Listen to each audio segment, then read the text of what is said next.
నేటి ధ్యానాంశం, మన కుటుంబాలలో మన పిల్లలు చేసే అల్లరికి పదే పదే మందలించిన వారు అర్థం చేసుకోరు. వారు చేసే అల్లరి వారు చేస్తూనే చూస్తూనే ఉంటారు.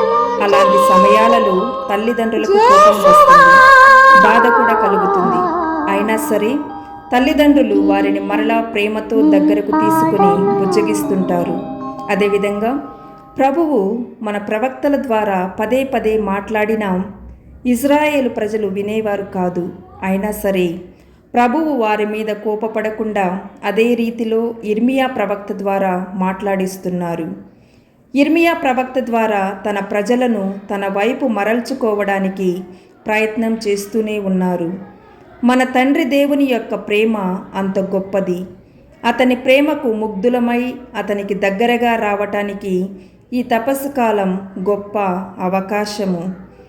నేటి సువార్త పఠనంలో పరిసయ్యులు యేసును తప్పుపడుతూనే ఉన్నారు.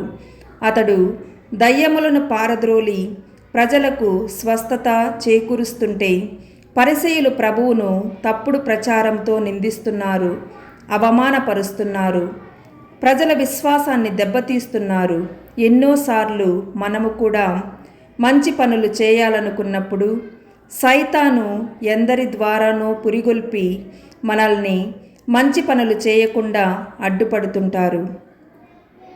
వాటన్నింటినీ దాటి రావాలంటే ప్రభువు మనతో ఉండాలి, మనము ప్రభువుతో ఉండాలి.